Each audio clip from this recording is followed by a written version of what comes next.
Brothers, today we're going deep into a battlefield that isn't fought with fists, guns, or muscle, but inside the mind of a man. For over 50 years, men have been fighting a silent war of thoughts, temptation, pressure, stress, and trauma. We're talking about the spiritual attacks that try to break us down from the inside out. But today, that changes. We're going to learn about spiritual warfare, precept upon precept, line upon line, just as the Most High commanded. The Bible tells us that every struggle we face, whether it's financial, mental, emotional, or spiritual, starts in the unseen realm. And in this session, you're going to learn how the enemy attacks your mind, how to recognize that spiritual influence, how to defend yourself with scripture, how to reclaim your mental strength, and how to stand as a man of Yahweh with real power. First thing you must understand is this: your mind is the #1 target of the enemy. Not your body, not your finances, but your mind. Picture a man sitting alone at night. The room is quiet, but his thoughts are loud. Bills, temptations, regrets, fears. This is where the real fight begins. 2 Corinthians 10, verses 3 through 5 says, "For though we walk in the flesh, we do not war after the flesh. For the weapons of our warfare are not carnal, but mighty through God, to the pulling down of strongholds, casting down imaginations, and every high thing that exalteth itself against the knowledge of Elohim, and bringing into captivity every thought to the obedience of Christ." The original Greek word for stronghold here is oshiroma, which means a fortress of the mind, deep mental patterns and habits.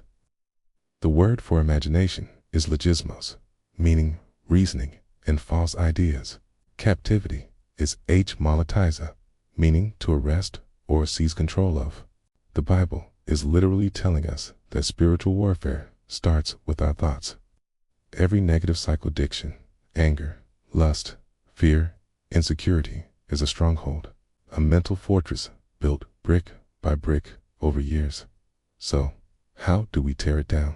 Isaiah 28 verse 10 tells us, "For precept must be upon precept, precept upon precept, line upon line, line upon line. Here a little, and there a little." The Hebrew word for precept is sav, meaning command or guidance. And line is kav, meaning a measured structure or standard. This means spiritual warfare isn't one with just one scripture. It's one with layers of scripture, built up over time. Think about it this way: you don't get strong from one gym session.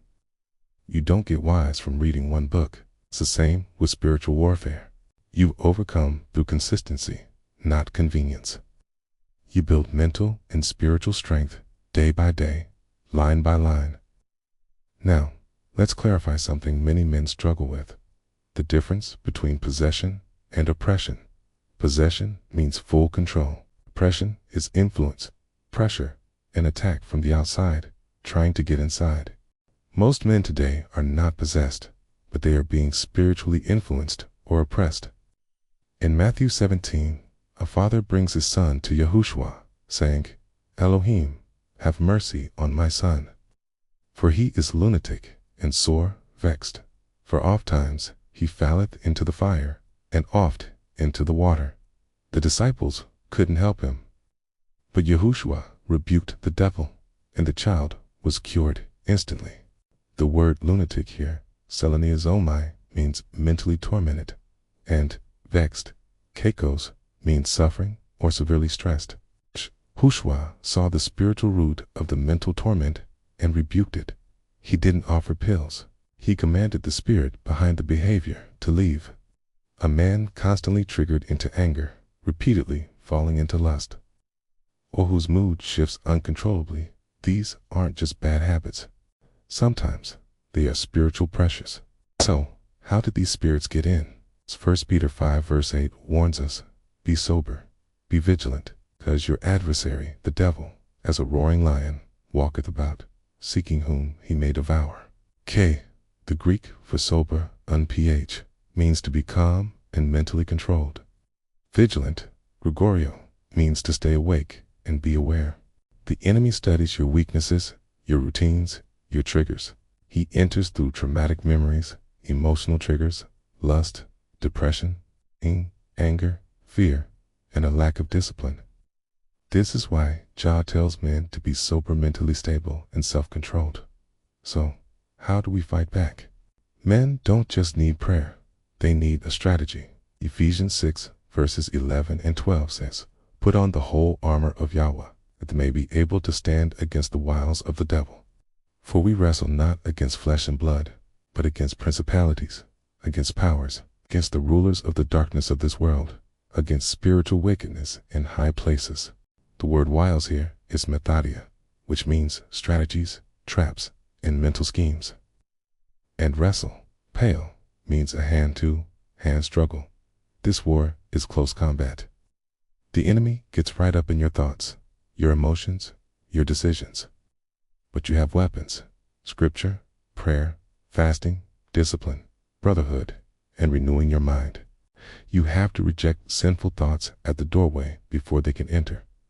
This brings us to the final key: renewing the mind. Romans 12 verse 2 says, "And be not conformed to this world, but be the transformed by the renewing of your mind." The word renewing, tenosis, means renovation or reconstruction. It's like rebuilding a damaged house from the inside out. Some of us were torn down by childhood, by relationships, by failures, by sin. But your mind can be rebuilt. It can be spiritually remodeled. Brothers, spiritual warfare is real, and the mind is the battlefield. Tia has equipped you with the tools to win. Control your thoughts. Fight with scripture. Armor up daily. Stand in discipline and build your spiritual strength every single day. Refuse to let the enemy write your identity. You are a warrior, a protector, a leader, a man of Yahweh. And with this spiritual understanding, you will overcome every attack designed to destroy your mind. Thanks for watching. Be sure to subscribe for more content that equips you for the fight.